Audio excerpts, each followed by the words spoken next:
So the hard determinist is going to have to explain what, if anything, is left of morality if you hold that there's no free will. And likewise, others will want to say to the hard determinist, so too, you have to have a view that flies in the face of a very strong current of common sense. So here's another strategy. We're assuming still that freedom of will and universal determinism are incompatible, but another strategy, as I noted before, would be to say, no, I don't want to assume that universal determinism shows that there's no free will. I think the direction goes the other way. That is to say, freedom of will shows that universal determinism is not quite true. So a mid-century Scottish philosopher, his name was Campbell, argued to the following effect. I can know with introspective certainty that I freely choose some of my actions. That is to say, think of universal determinism as an interesting scientific hypothesis that we can only know a posteriori, never a priori.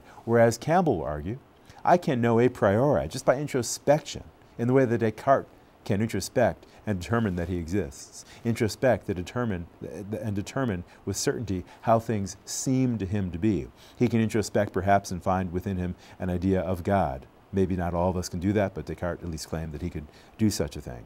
Campbell thinks that so too you can introspect and find within yourself acting freely. So he wants you to imagine the following kind of case.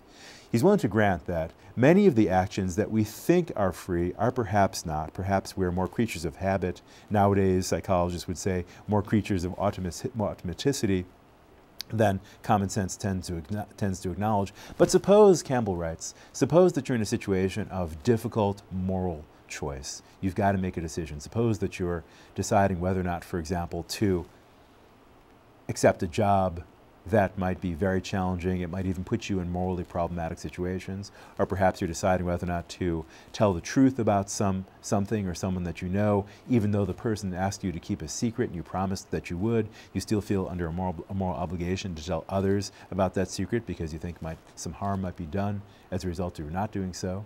So you think hard. Perhaps you spend all night in a vigil with a candle burning down to the bottom. Perhaps you even hold a skull in your hand to add to the drama. And as dawn flickers over the horizon, you finally, after reflecting on this complex issue as hard as you can, you finally decide that you are going to accept the job or tell the truth about that secret, for example. Whatever it is. Think about yourself as coming to finally make a decision after much reflection.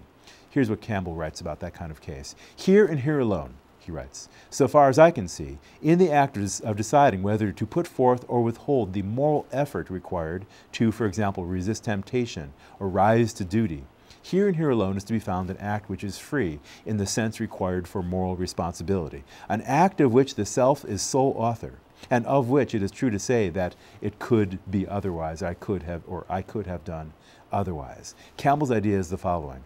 When after hard, careful, strenuous reflection, I finally come to a decision as to what to do in this morally charged situation, there I can introspect and with certainty see myself choosing, see myself acting freely, observe myself engaging in choice, and that's a priori, as opposed to the a posteriori knowledge that we at best have of universal determinism.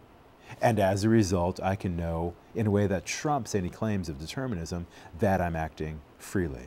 So Campbell gives a kind of quasi-Cartesian argument in favor of freedom of will, assuming incompatibilism, that is, freedom of will is incompatible with universal determinism. He thinks, therefore, that universal determinism does not apply in those cases of strenuous moral choice.